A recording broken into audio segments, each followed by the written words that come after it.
Hello friends, welcome to all of you. आज हम लोग हमारा इतिहास और नागरिक जीवन कक्षा 8 की SCERT द्वारा प्रकाशित पाठ्यपुस्तक के 4th चैप्टर भारत में कंपनी राज्य का प्रभाव, इस चैप्टर की स्टडी करेंगे। ये जो है SST के लिए और GS के लिए दोनों के लिए ही बहुत ही इंपॉर्टेंट है। तो चलिए फ्रेंड्स शुरू करते हैं और इसे लाइक कर दीजिएगा, शेयर कर दीजिएगा और सब्सक्राइब कर दीजिएगा। ओके, चलिए शुरू करते हैं। अंग्रेजों ने भारत के विशाल साम्राज्य पर कब्जा जमाने के बाद उस पर नियंत्रण रखने और शासन चलाने के तरीके तैयार किए। प्लासी का युद्ध, जो कि 1757 ईस्वी से प्रथम स्वतंत्रता संग्राम मतलब कि 1857 ईस्वी की 100 वर्षों की लंबी अवधि के दौरान भारत पर कंपनी की पकड़ को बनाए रखा और उसे सुदृढ़ करने की प्रशासनिक नीति में अक्सर बदलाव आता रहा। अंग्रेजी शासन का प्रशासनिक ढांचा इन्हीं उद्देश्यों को पूरा करने के लिए बनाया गया था। सबसे अधिक जोर कानून और व्यवस्था को बनाए रखने पर दिया जाता था, जिससे बिना रुकावट के भारत के साथ व्यापार किया जा सके तथा उसके भौगोलिक एवं प्राकृतिक संसाधनों का अधिक से अधिक अपने लाभ के लिए उपयोग किया जा सके। बंगाल में दोहरी शासन व्यवस्था। चलिए इसको देखते हैं, बंगाल में दोहरी शासन व्यवस्था क्या थी। ठीक, बंगाल पर नियंत्रण होने के बाद क्लाइव ने बंगाल में जो है दोहरी शासन व्यवस्था की जो है चालू की। इस व्यवस्था में कंपनी के पास राजस्व वसूली का कार्य था। ठीक, कंपनी क्या करती थी? राजस्व वसूली का कार्य करती थी और नवाब के पास राज्य की कानून व्यवस्था तथा राज्य के विकास कार्यों की जिम्मेदारी थी। कंपनी के पास अधिकार तो थे परंतु दायित्व नहीं था, जबकि नवाब के पास दायित्व थे परंतु अधिकार नहीं थे। इसी दौरान 1769 से 70 ईस्वी में अकाल पड़ने के कारण बंगाल की जनता की कठिनाई और भी बढ़ गई। जनता को राहत पहुंचाने का कोई कार्य नहीं किया गया था। इससे इंग्लैंड में कंपनी की बहुत आलोचना हुई, परंतु कंपनी के अधिकारी अधिक धन कमाने में लगे रहे। सोचिए और बताइए, यदि आप नवाब की जगह होते तो क्या ऐसे समय में विकास के कार्य करवा सकते थे? कंपनी के अधिकारियों को कीमती उपहार में काफ़ी धन प्राप्त हो रहा था। निजी व्यापार से भी वे काफ़ी धन कमा रहे थे। कंपनी के अधिकारियों के भ्रष्टाचार को देखकर ब्रिटेनवासी मांग करने लगे कि कंपनी अधिकारियों की नियुक्ति में योग्यता के मापदंड निश्चित किए जाएं तथा कंपनी के अधिकारियों से आय व्यय का लेखा जोखा लिया जाए। इन भ्रष्ट अधिकारियों के कारण कंपनी घाटे में जा रही थी। अब ऐसी स्थिति आ गई कि कंपनी को व्यापार करने के लिए ब्रिटिश सरकार से लगभग 10 लाख पाउंड ब्रिटिश मुद्रा के ऋण की मांग करनी पड़ी। ऐसी स्थिति में ब्रिटेन की संसद में इस बात की जोरदार मांग होने लगी कि कंपनी एवं उसके अधिकारियों के कार्यों की देखरेख, उनके लेखे जोखे, उनकी योग्यता, नियुक्ति आदि के लिए पूर्व कानून में परिवर्तन किया जाए। साथ ही साथ कंपनी की गतिविधियों पर प्रभावी सरकारी नियंत्रण के लिए कानून बनाया जाए। ब्रिटेन के नए उद्योगपति जो व्यापार पर कंपनी के एकल अधिकार से असंतुष्ट थे, उन्होंने भी कंपनी के कानूनों में बदलाव का समर्थन किया। इन्हीं कारणों से निम्नलिखित एक्ट या धारा बनाए गए। भारत में वैधानिक विकास का प्रारंभ। पहला था रेगुलेटिंग एक्ट, जो कि 1773 ईस्वी में लागू हुआ। कंपनी की गतिविधियों को नियंत्रित एवं निर्देशित करने के लिए 1773 ईस्वी में रेगुलेटिंग एक्ट बनाया गया। कंपनी के डायरेक्टरों से कहा गया कि वे कंपनी के राजनैतिक, व्यापारिक, असैनिक, सैनिक और राजस्व संबंधी सभी तथ्य ब्रिटिश संसद के सामने रखा करें। कंपनी के अधिकारी अतिरिक्त धन न कमाएं, इसके लिए वह आवश्यक हो गया कि इंग्लैंड वापस लौटने पर अपनी संपत्ति का ब्यौरा दें। इस एक्ट के अंतर्गत बंगाल के गवर्नर को कंपनी के संपूर्ण भारतीय क्षेत्र का गवर्नर जनरल नियुक्त किया गया। उसकी मदद के लिए 4 सदस्यों की एक परिषद बनाई गई और न्याय व्यवस्था को पुनर्गठित करने के लिए कोलकाता में एक सर्वोच्च न्यायालय जो है स्थापित किया गया। फिर आया पिट्स इंडिया एक्ट, जो कि 1784 ईस्वी में आया था। ब्रिटिश संसद ने 1784 ईस्वी में एक नया कानून पारित किया, वो पिट्स इंडिया एक्ट कहलाया। इस अधिनियम के द्वारा ब्रिटेन में एक नियंत्रण परिषद, जो कि बोर्ड ऑफ कंट्रोल की स्थापना हुई। इस परिषद के द्वारा ब्रिटिश सरकार को भारत में कंपनी के सैनिक, असैनिक तथा राजस्व संबंधी मामलों में एकाधिकार प्राप्त हो गया। गवर्नर जनरल को भारत स्थित सभी ब्रिटिश फौजों का मुख्य सेनापति बनाया गया। व्यावसायिक मामलों में कंपनी की स्थिति यथावत रखी गई। ठीक है, यह गवर्नर जनरल जो कि बंगाल का होता था, governor general Chennai, governor general Mumbai. इस एक्ट के तहत जो है चेन्नई और मुंबई की प्रेसिडेंसियों को गवर्नर जनरल जो कि बंगाल का था उसके अधीन कर दिया गया था। एक फ्लो चार्ट है।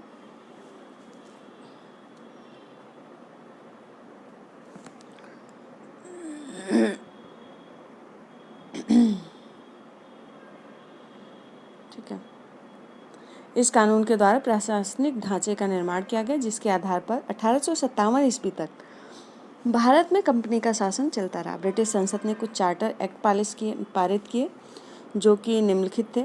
सबसे पहले तो आ गया हमारा चार्टर एक्ट 1793 ईस्वी। इस एक्ट से गवर्नर जनरल और गवर्नरों को यह अधिकार प्राप्त हो गया कि वे अपने परिषदों के फैसलों को बदल सकते हैं।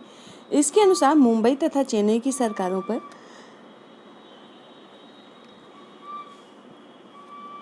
गवर्नर जनरल का नियंत्रण भी बढ़ा दिया गया। चार्टर एक्ट जो कि 1813 ईस्वी में आया, इस एक्ट से चाय के व्यापार को छोड़कर कंपनी का व्यापारिक एकाधिकार समाप्त कर दिया गया तथा सभी ब्रिटिश निवासियों को भारत से व्यापार करने की स्वतंत्रता मिली। और जो है भारत में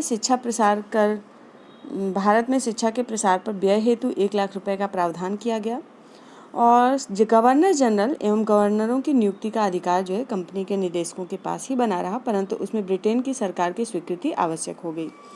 और चार्टर एक्ट 1833 जो आया, उसके अनुसार इस एक्ट से चाय के व्यापार पर भी कंपनी के एकाधिकार को समाप्त कर दिया गया। ईस्ट इंडिया कंपनी के पास भारत में अंग्रेजी राज्य प्रशासन चलाने का ही कार्य रह गया।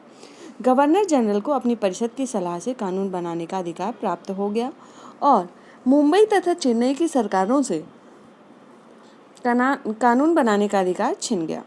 चार्टर एक्ट 1853 जो आया, उसके अनुसार जो है इस एक्ट से गवर्नर जनरल की परिषद में 6 सदस्य और बढ़ा दिए गए जो ब्रिटिश संसद द्वारा मनोनीत किए जाते थे और परिषद के कानून को बनाने वाली व्यवस्थापिका का भी रूप धारण कर लिया।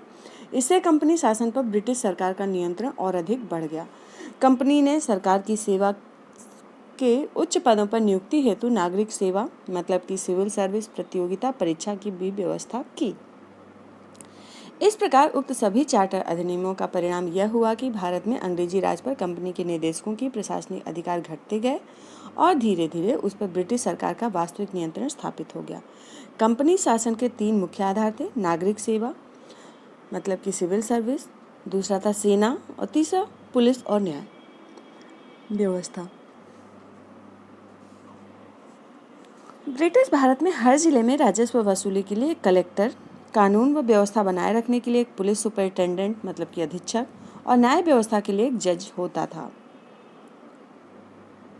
ब्रिटिश भारत में इन पदों पर भारतीयों की नियुक्ति नहीं हो सकती थी। कंपनी के शासकों ने हिंदुओं और मुसलमानों के व्यक्तिगत कानूनों, रीति रिवाजों, विवाह आदि से संबंधित कानूनों में हस्तक्षेप करना उचित नहीं समझा।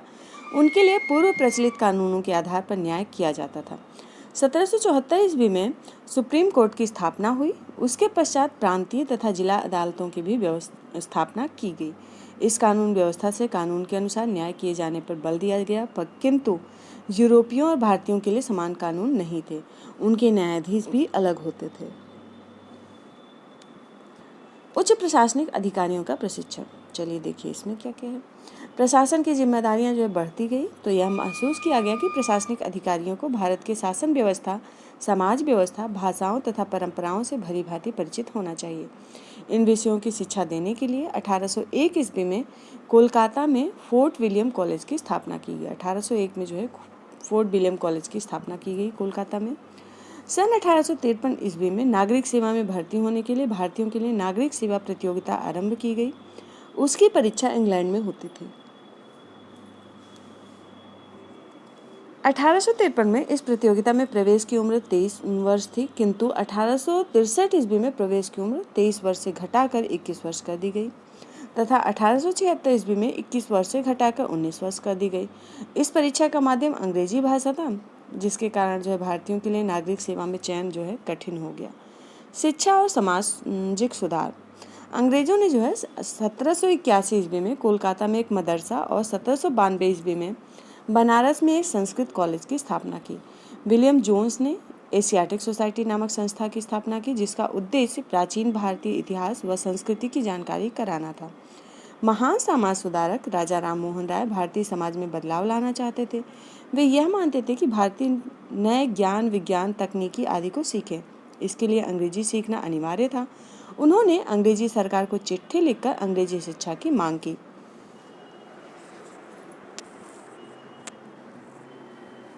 ये है राजा राम मोहन राय की चिट्ठी।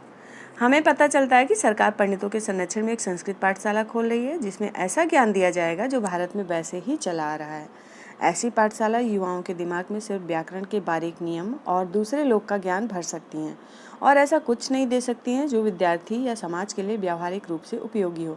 चूंकि सरकार का उद्देश्य स्थानीय लोगों को बेहतर बनाना है, इसीलिए वह गणित, दर्शन शास्त्र, रसायन शास्त्र, शरीर रचना शास्त्र और दूसरे उपयोगी विज्ञान को बढ़ावा दे। यह काम यूरोप में शिक्षित व्यक्तियों को नियुक्त करके तथा पुस्तकों व उपकरणों से सुसज्जित कॉलेज बनाकर पूरा किया जा सकता है। कलकत्ता, 11 दिसंबर 1823, राजा राम मोहन राय। यह है राजा राम मोहन राय की चिट्ठी, जो कि इन्होंने अंग्रेजी सरकार को चिट्ठी लिख के दिया था। उधर जो है अंग्रेज सरकार भी खुद समझने लगी थी कि अगर उसे भारत में लंबे समय तक शासन करना है तो अंग्रेजी पढ़े लिखे लोगों की बहुत ज़रूरत होगी। यह सोचकर अंग्रेज सरकार ने भारत में अंग्रेजी शिक्षा फैलाने की योजना बनाई। फलतः 1835 ईस्वी में सरकार ने लॉर्ड मैकाले के नेतृत्व में अंग्रेजी माध्यम से यूरोपीय ढंग की शिक्षा प्रणाली अपनाने की नीति घोषित की, जिसके तहत फारसी का ज्ञान अंग्रेजी ने ले लिया। अंग्रेजी शिक्षा की मांग जो है बढ़ती गई। अब है भूमि सुधार कानून क्या है, ये चलिए देखते हैं। अंग्रेज सरकार अपनी आमदनी बढ़ाने के लिए मालगुजारी मतलब कि भूमि कर वसूल करने के तरीकों पर भी विचार करने लगी। वारन हेस्टिंग्स ने यह नियम बनाया कि गांव की मालगुजारी वसूल करने के लिए किसी को ठेका दे दिया जाए और यदि मालगुजारी वसूल करने वाले का काम ठीक ना हो तो दूसरे व्यक्ति को यह काम सौंप दिया जाए। लॉर्ड कॉर्नवालिस ने इस प्रथा में निम्न सुधार किए। पहला था स्थायी बंदोबस्त कानून। स्थायी बंदोबस्त कानून जो था उसने अधिक से अधिक मालगुजारी वसूल करके देने वाले को नीलामी बोली के आधार पर उन्हें तथा उनके पुत्रों को आजीवन मतलब कि स्थायी रूप से उस गांव का जमींदार घोषित कर दिया। यही जमींदारी प्रथा या स्थायी बंदोबस्त कहलाता है। अब यही लोग जमीन के मालिक हो गए, किंतु यह स्वामित्व तभी तक रहता जब तक वे मालगुजारी देते रहते। उन्हें जमीन जोतने बोने वाले काश्तकारों को हटाने और उनसे जमीन छीन लेने का भी अधिकार था। यह प्रथा बंगाल, उड़ीसा तथा अवध प्रांतों में प्रारंभ की गई। ठीक है, नेक्स्ट जो प्रथा थी वो है रैयतवाड़ी प्रथा। दक्षिण भारत के मद्रास प्रांत में मालगुजारी देने का उत्तरदायित्व रैयत मतलब कि काश्तकार उन्हें बोला जाता था, उनको सौंपा गया। मालगुजारी की धनराशि लगभग 30 वर्ष के लिए निश्चित की गई। रैयत अपनी उपज का लगभग आधा भाग सरकार को मालगुजारी के रूप में देता था। और तीसरी प्रथा थी महलवाड़ी प्रथा। उत्तर प्रदेश के पश्चिम में दिल्ली और पंजाब के आसपास मालगुजारी कई गांवों के समूह के स्वामियों से वसूल की जाती थी। ये समूह जो है महल कहलाते थे, इसीलिए इस प्रथा को महलवाड़ी प्रथा कहते थे। सरकार महल पर स्वामित्व रखने वाले से मालगुजारी वसूल करके समझौता करती थी। भारतीय उद्योग धंधों का विनाश, अब इसके पहले जो चैप्टर था उसमें भी देखा था कि अंग्रेज जो है भारत से कच्चा माल ले जाते थे और मशीनों से माल तैयार करते थे, जो कि हाथ से बने सामान से सस्ता होता था और वह तैयार माल को ज़्यादा दाम पर भारत में बेच देते थे। इसी कारण भारतीय उद्योग धंधों का भी इंग्लैंड के उद्योग धंधे के कारण विनाश हो गया। ठीक है, कुछ और पॉइंट्स हैं, चलिए इनको भी देख लेते हैं।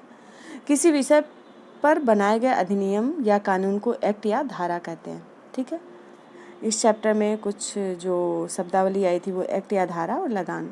एक्ट धारा मतलब किसी विषय पर लगाए गए अधिनियम या कानून, और लगान है भूमि, कृषि भूमि पर लगने वाला कर जो है लगान कहलाता था। ठीक है, तो फ्रेंड्स आज के लिए बस इतना ही। Thanks for watching, bye bye.